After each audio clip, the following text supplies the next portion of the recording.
Hello and welcome to Electro Nerds Academy. In this lesson, we will learn how to interface liquid crystal displays, LCDs, with an Arduino.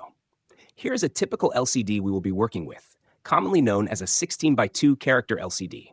If you look closely, you'll notice tiny rectangles for each character on the screen, made up of a 5 by 8 pixel grid. An LCD, or liquid crystal display, uses liquid crystals to display characters. When activated by an electric current, these liquid crystals become opaque, blocking the backlight behind the screen. This makes that area darker than the rest. By activating specific pixels, we can generate characters. Character LCDs come in various sizes and colors, including 16 by 1, 16 by 4, 20 by 4, white text on a blue background, black text on a green background, and many more. A standard character LCD has 16 pins. GND is the ground pin. VCC is the LCD's power supply, typically connected to 5 volts. The V0 LCD contrast pin controls the contrast of the LCD. The RS pin, or register select pin, is used for selecting whether we will send commands or data to the LCD. If the RS pin is set low, 0 volts, we are sending commands to the LCD, like setting the cursor to a specific location, clearing the display, or turning off the display.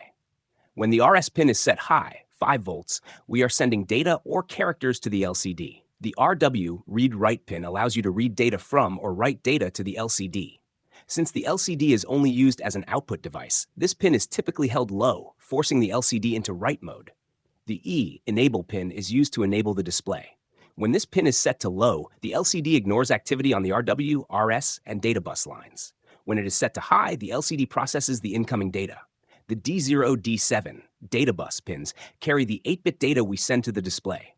For example, to display an uppercase A character, we set these pins to 01000001, according to the ASCII table. The AK, anode and cathode pins are used to control the backlight of the LCD. Now let's connect the LCD to our Arduino.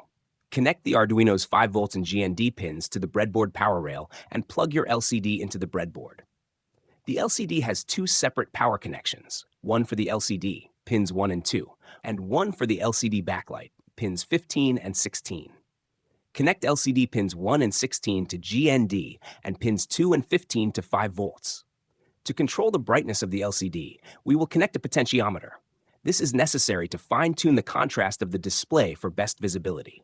Connect one side of a 10K potentiometer to 5 volts, the other side to ground, and the middle pin wiper to LCD pin 3. At this point, if you turn on the Arduino, you will see the backlight light up.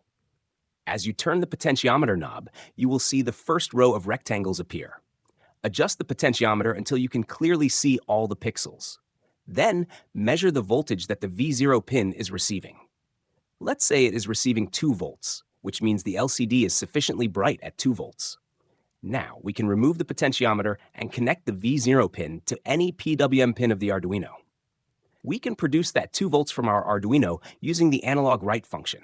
In this case, we will connect the V0 pin to PWM pin 9 on the Arduino. Next, connect the enable pin to pin number 11, the RS pin to pin number 12, and the RW pin to ground. Before connecting the data lines to our Arduino, note that our LCD can communicate using either 4 or 8 data lines in 4-bit or 8-bit mode. The main difference between the 8-bit and 4-bit modes, aside from the number of data pins required, is speed. 8-bit mode is significantly faster than 4-bit mode because data is written in a single operation. In 4-bit mode, a byte is split into 2 groups of 4 bits. Each group is called a nibble, and 2 write operations are performed. Therefore, 4-bit mode is commonly used to save I/O pins, while 8-bit mode is best suited when speed is a priority. In this video, we will be using 4-bit mode, so we will connect the LCD's 4 data pins, D4 to D7, to digital pins 5 to 2 on the Arduino. To communicate with the LCD, we will use a built-in library in the Arduino IDE named LiquidCrystal. This library simplifies the process and removes much of the complexity from our sketch file. To use the library, we first include it in our sketch by writing #include liquidcrystal.h. Next, we create an object of this library to use within our code. The constructor requires 6 parameters: the Arduino pin connected to the RS pin of the LCD, the pin number of the enable pin, and the pin numbers to which the 4 data lines are connected. If you wish to use 8-bit communication mode, connect the remaining data lines to the Arduino and specify the pin numbers of all 8 data lines in the constructor. If you're unsure about what a library, object, or constructor is, feel free to watch our previous video where we explain classes and objects. In the setup, we use the first function of the LiquidCrystal library, begin. This function initializes the interface to the LCD screen and specifies the display dimensions, columns and rows. For a 16 by 2 character LCD, we write 16 and 2 as the parameters. If we were using a 20 by 4 LCD, we would write 20 and 4 as the parameters. The second function of the library is clear, which clears the LCD's display and sets the cursor to the upper left corner, referred to as the LCD home position. We also have a home function to move the cursor to this position. To write something on the LCD, we commonly use the print function. Inside its parentheses, we write whatever we want to display on the screen. For example, to print Hello World on the LCD, we write lcd.print Hello World. We can also print variables. If we have an integer variable number, we can print it by simply writing the variable name in the parentheses. Currently, the cursor is in the first row, first column, but we can't see it. To make the cursor visible as an underscore line at the position where the next character will be printed, we use the cursor function. We can also set the cursor's position using the setCursor function, which takes 2 parameters, column number, with 0 being the first column, and row number, with 0 being the first row.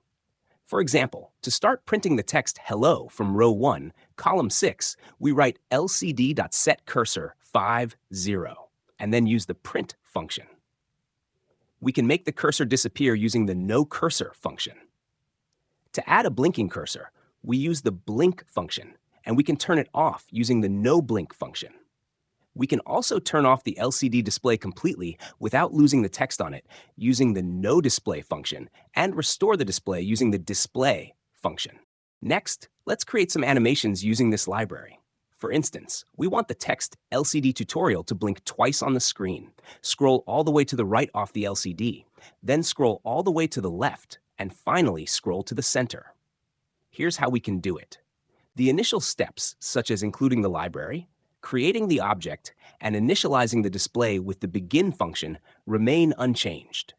Now, we will add a pin mode statement to declare pin 9 as an output pin, which will control the contrast of the LCD. Using the analog write function with a value of 100, we will output approximately 2 volts. Next, we move on to the loop function. Start by setting the cursor to row 0, column 2. This way, the text will be printed in the center of the LCD. Then print the text LCD tutorial on the LCD using the print function and add a delay of 500 milliseconds. Next, use the noDisplay function to turn off the display, add another delay of 500 milliseconds, and then turn the display back on with the display function. Copy and paste this code for a second blink. To scroll the text to the right, use the scroll display right function. This function scrolls the contents of the display, text and cursor, 1 space to the right each time it is called. To completely scroll the text off the display, call this function 15 times. Use a for loop to iterate 15 times, calling scroll display right and adding a delay of 300 milliseconds to slow down the animation. Once the text has scrolled off the right side of the display, we want it to scroll all the way to the left. Copy the for loop and paste it. To scroll the text to the left, use the scroll display left function, which scrolls the contents of the display 1 space to the left each time it is called. Call this function 30 times to move the text completely off the left side of the screen. Next, we want the text to move to the center. Paste the copied for loop again, but this time call the scroll display right function 15 times to move the text back to the center. Finally, add a small delay. Clear the display with the clear function and upload the code to your Arduino to see the animation in action. We can also create custom characters and symbols using this library.